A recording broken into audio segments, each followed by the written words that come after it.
Most Dishonored playthroughs start out the same.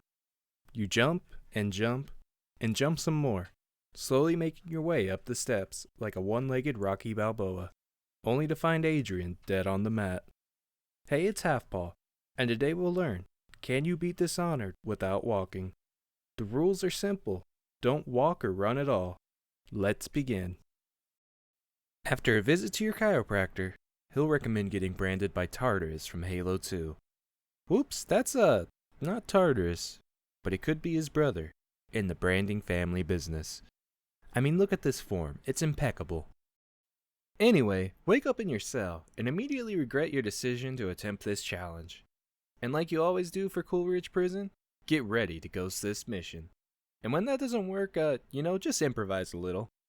Hop your way over to the yard walkway and get in the interrogation room.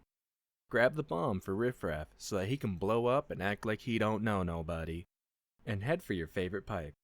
You should have known, like peace, stealth was never an option.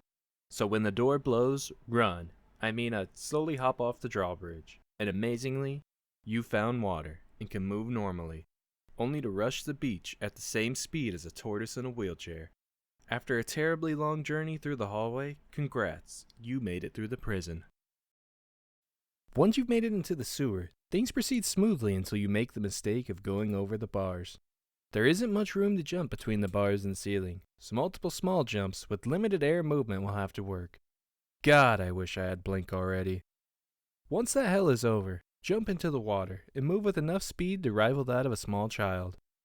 Reach the rat pit and learn that any truce you had from previous entanglements seems to be lost. Come across a mysterious suitcase in the sewer and grab only 2 items out of the bottom. Watch the game taunt you with the notion of sprinting and jump into the water once again. Just keep swimming until you find Nemo and jump your way out to Samuel. Take a ride in Samuel's boat.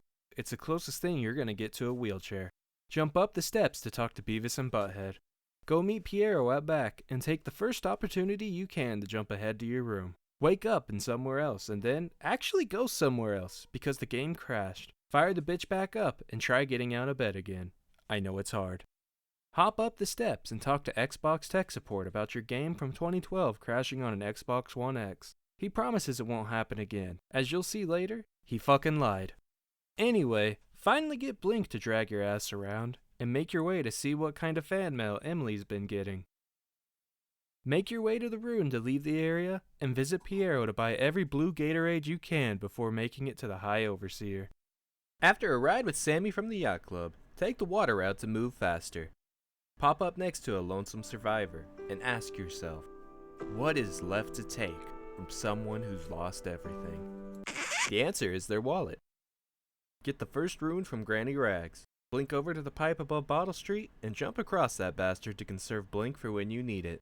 You'll find out later, this tactic is unnecessary. Tell the nice man you're sorry for bumping into him, but he looks tired, so let him sleep. Accidentally start a gang war as you blink through the alley, so leave that life behind you.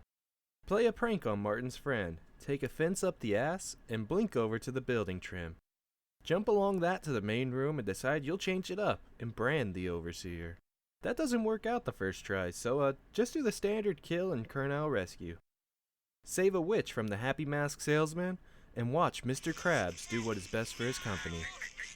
Blink out to the ocean and swim up to Samuel for evac. After a full night's rest, wake up and speedrun your way out of the bar straight into a pool of ketchup. Load up the last save and become very tempted by possession. It's not technically walking, but save it for another video. End up buying agility so that your crippled Timmy legs can jump twice as hard, and head over to Havelock to deal with the Weepers. Perform a tracheotomy before remembering you're not actually a doctor, and head out for the Pendleton brothers. Use the old dad at the pool trick to see if the guard can float. He'll be fine. Head up to the distillery to talk to Hugh Jackman, and decide it's time to help him, and head out to find his man Crawley. Take out the whalers in the alley. I know I've been calling them assassins, but that's not their name, and I owe the world an apology. Head into Galvani's office, and just kill anyone in your way. Find Crawley's corpse with an audiograph card you made. There's no recording machine in sight, but I won't ask questions. Listen to the recording with Slackjaw. This is your boy and agree to get him the art dealer's safe combo in exchange for taking out the Pendletons. Head back out to the Distillery District as your game pulls a Paul Walker.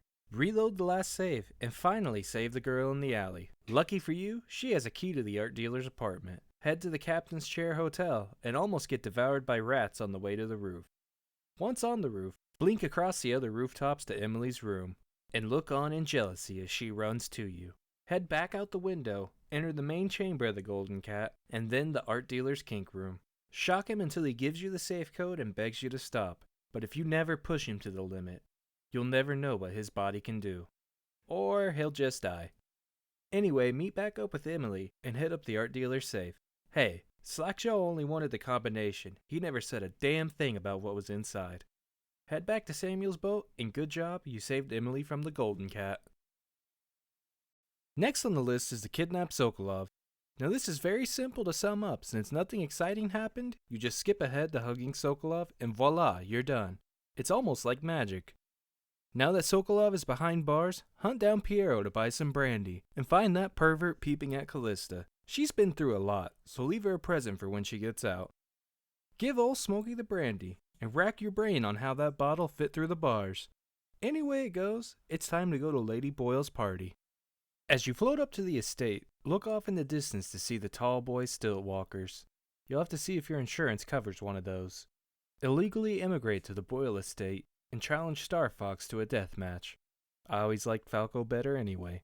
Sign your name in the yearbook. Now, the instructions said try to blend in, and the easiest way to do that is to jump 14 feet in the air anytime you need to move. Find out your target is Esma, it usually is, and jump behind her all the way up the stairs. Once you're alone, bring her in close to see if that was just a sword in your pocket or were you happy to see her. Turns out it's both.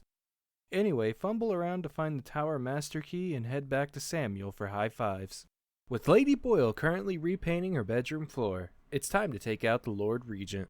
You probably think we're gonna do the standard climb up, but you're wrong. First you gotta die in the water wheel. After that workplace accident and the ensuing safety meeting, finish your climb to the roof. Become such an expert with Blink that you can fall to your death on command, and crawl your way through the vent, only to almost get stuck on the door. Blink across the lights to the bedroom, and wait on top of the bed for your good pal Hiram. Show him how to carve a pumpkin, and then hobble away out the main doors and into the water. Swim your way up to Samuel, and get ready to throw the biggest rager Dunwall has ever seen. After showing up to your birthday party, take the long hop up your steps and get food poisoning from all the beer and tacos. And remember your parents left you at the Grand Canyon when you were 8. And well, one thing led to another, so I guess that's how you end up in the hole with Buffalo Bob. He puts the lotion on. You have no idea what kind of hell I can bring you! Anyway, once you're out, pick a weapon up off the table and use Blink to leave the building. Don't worry, you'll safely land in the water, unless you don't. Make it to Dowd's house and get involved in another crash. Assume it's due to karma and decide to turn a new leaf and spare Dowd. Choke out the whalers while they inform you that whaler is their word, but you can still say whaler. And achieve a peaceful solution by hugging it out with Dowd. That is, until this simp starts attacking. I mean, come on dude, Dowd isn't gonna fuck you bro. Use Dowd's key and go through the tunnel and pay a visit to one of the survivors. She'll inform you she's not leaving, and I took that personally.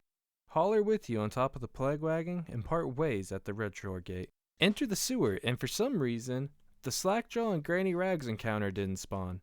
Which is weird because I know I at least talked to Slackjaw and got the first rune from Granny. But whatever, it makes this part quick and painless. Just blink on through. Arrive back at the Hound Pits and tank out Cecilia. She may not have poisoned you, but she sure didn't try to stop it. Blink on over to the awning and hop along until you get a chance to show Piero your first edition Charizard holographic. And fire up the big lightning in the sky. Enjoy your game crashing again on the way to Callista's room. Let Callista take the blame, and send Samuel to Call of the Wild. Meet up with the only homeless man you trust to drive, and get ready for the lighthouse. Based on the weather, we got the good ending. But there's no wheelchair ramp on the dock, so I'm still in a bad mood. Use the power of shitty employment to cause a workplace accident. And help another coworker take up skydiving. Have a hard time hitting the hole, I wonder how Emily got here. And take the elevator up to deal with Havelock. What the fuck is this guy doing? Choke his chicken and get your shoulder wet as you throw him off. Roll up to the Three Stooges and find out Curly already killed the other two. Try to make sense of Havelock saying he won't fight, offering you a key, and then pulling a pistol when you take it. After he beats your ass, show him how Van Gogh died, and let Emily out of the closet. And congrats, for once, you actually completed a challenge without bending the rules. Thanks for watching. Remember to like and subscribe, or if you despise me, fight me in the comments. If you have any suggestions, let me know, and as always, I'll see you on the next one. Hopefully it comes out sooner than this one did.